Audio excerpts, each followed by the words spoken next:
Those of you who had some sort of dealings with Indians in their lives might have noticed that most of the upper and middle class people wear actually quite expensive and high quality and big size precious gems, usually as rings. Well, there is a reason behind this phenomena. It is not a fashion or just for beauty, but because something remotely similar to what Western people call crystal healing is an important part of the Vedic culture, and it is still widely used for solving all kinds of problems in life. Most of the numerous stores for precious and semi-precious stones even offer a service of renting the expensive gems for a week or so to people who cannot afford to buy them, or in most cases simply want to find out how exactly the given crystal will affect their destiny. They have completely different expectations from what people will think about when they go for crystal healing in the West. Just on the contrary, they have very practical expectations, and if they are not met in a week or two, they will not keep trying. There is a good reason why most people decide to keep them. It's simple, they simply work. Now, in the Vedic context, healing the body or the spirit is not necessarily and even mostly the reason for trying and checking out how a given crystal will change one's destiny. Over there, actually, gems, crystals, they are considered to be modifiers of not only the health aspect of one's life, but all aspects, without an exception. I lived there 7 years. 2 times I asked the crystals for help, and both times I was surprised and my expectations were exceeded tremendously. And most people do report good practical results from using gems. In terms of the Vedic view on crystals, health issues are not the main focus. Everything is dealt with as a package, the entire destiny of the person. Another major difference is that crystals in India are not prescribed according to desired outcome, one prescription valid for everybody, but instead of that, a very sophisticated, ancient, and very precise and correct science, mathematical science, is used to calculate which gem, which crystal will do what exactly for a given person. Let's take the ruby, for example. Somebody may wear a ruby and get married. Somebody else may get rich or lose all his fortunes. Yet somebody may get sick when they start wearing a ruby. Another person may get healthy. It is not fixed. And what does a given stone do for each individual is not decided by the superb intuition of the astrologer, but by a precise science, which, by the way, works. So actually, all precious and semi-precious stones, except clear crystals, turquoise, and few others which are related to Venus, they are not necessarily healing. They may bring bad fortune as well. It's a 50-50 chance. And by the way, those who practice crystal healing in the West also will tell you that many people immediately get bad reactions to even semi-precious stones, which are not as powerful as gems. And although even here in the West there is recognition that not every stone is suitable for everybody, that recognition is very vague. And in the practical situation of going to a crystal healer and feeling bad straight away, usually one would hear something like, oh, the crystal is too powerful and this is because of your purification, and we'll take a smaller crystal, or with the time it will get balanced. Well, sometimes this is the case, but not always. And when they reduce the size of the crystal or make the exposure less, they if this is actually a reaction to unsuitable crystal, it will not become a benefit instead of a reaction. But by reducing the size, simply the damages are much less and one doesn't complain that much. They are extremely powerful stones, the blue sapphire and the cat's eye being the most famous amongst them. When they're big enough, many people have experienced, for example, they don't know what they're doing and they follow the entire ritual and the crystal is big enough.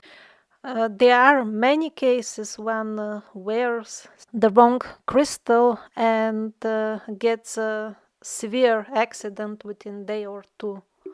And the opposite is valid as well. If it is the right one can win the jackpot, usually within a week or so. But all this is happening when the crystal is of proper size, it is worn at the right place on the body, and it is worn for the first time on the right day. All those bright colored pebbles from China that you see in the modern jewelry shops, at least most of them, not all, they will not do the job.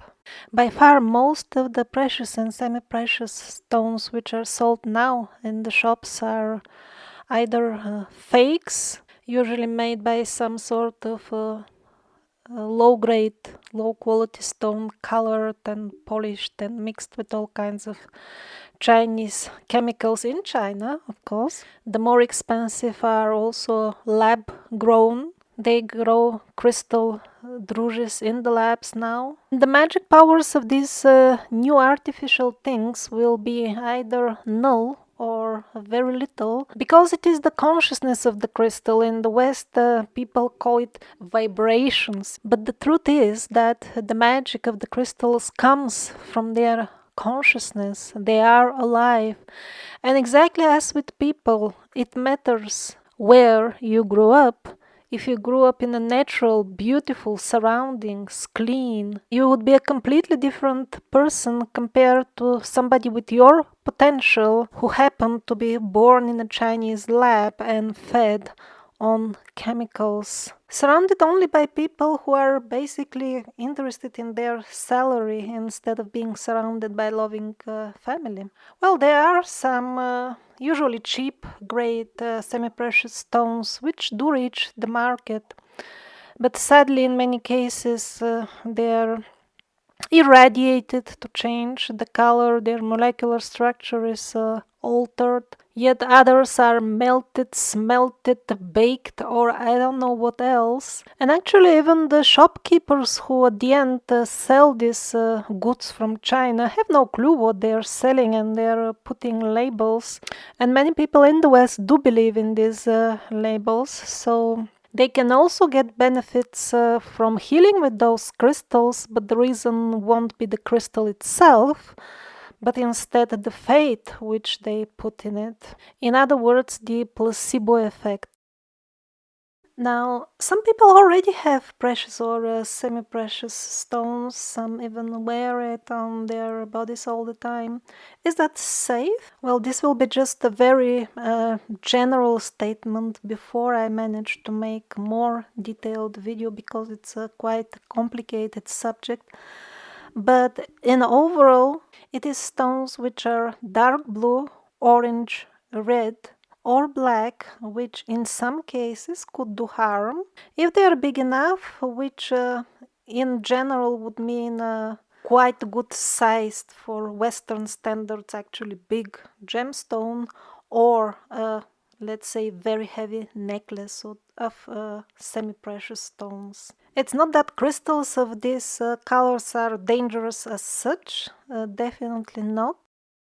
It is a 50-50 chance, are they good for you or not, and it doesn't have to be extreme. Usually the chance to show extreme results, either positive and negative, will be 1 out of 12. White and some light blue stones should not have any negative effects. They should either do good or be neutral. And also the green stones would have seriously negative effects very, very rarely, so they are also almost safe. So this is kind of introductory video. I wish to find out how many people are interested in this topic, and if this video receives many likes, then I could do a full series on first of all how to recognize genuine pure crystals, precious and semi-precious stones at home without any specialized equipment, and then tips on how you may actually procure such things, which unfortunately has turned out to be quite difficult in modern times, at least for those who are not rich. Then I could tell you how to do some of the simple calculations which will give you an approximation which crystal might be beneficial for you, and also which ones are not beneficial for you and should be kept out of your immediate environment. And then finally, how exactly to use the crystal. Usually it is worn on the body all the time, but one should know where exactly and when to wear it. Also in India, people use mantras together with the crystals. Of course, they use mantras for everything. It is not compulsory, but out of curiosity, I can dig out mantras for you. For example, here are the shortest ones for Shukra, the goddess related to the clear quartz crystals and the turquoise. Om Shum Shukraya Namaha. This is the Sattvic mantra, and the Tantric is Om Dram Drim Dram Saha Shukraya Namaha.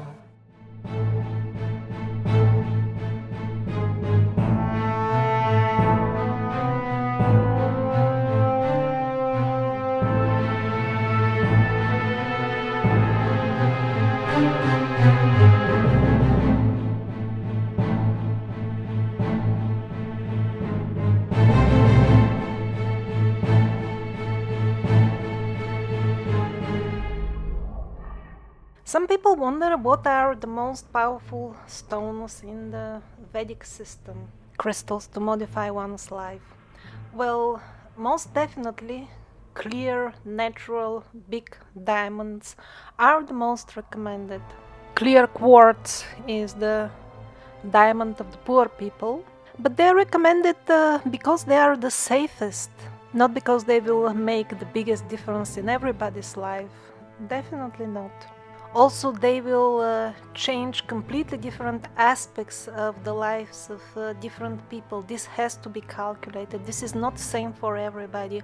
Although Shukra is the goddess of love, Venus, it is not that it will affect exactly your relationships. It can for some people, but not all, because these associations of different stones with different desired results, as we have in the Western crystal healing, is applied in a completely different way, much more precise in the Vedic paradigm. For example, with Venus, okay, the quality of love is the main thing, but to which aspect of life will that be applied depends on the exact time at which one is born and what was Venus facing at that time. That gets imprinted in the DNA of the person, and in his entire life Venus will be casting its rays from that prism, so to say.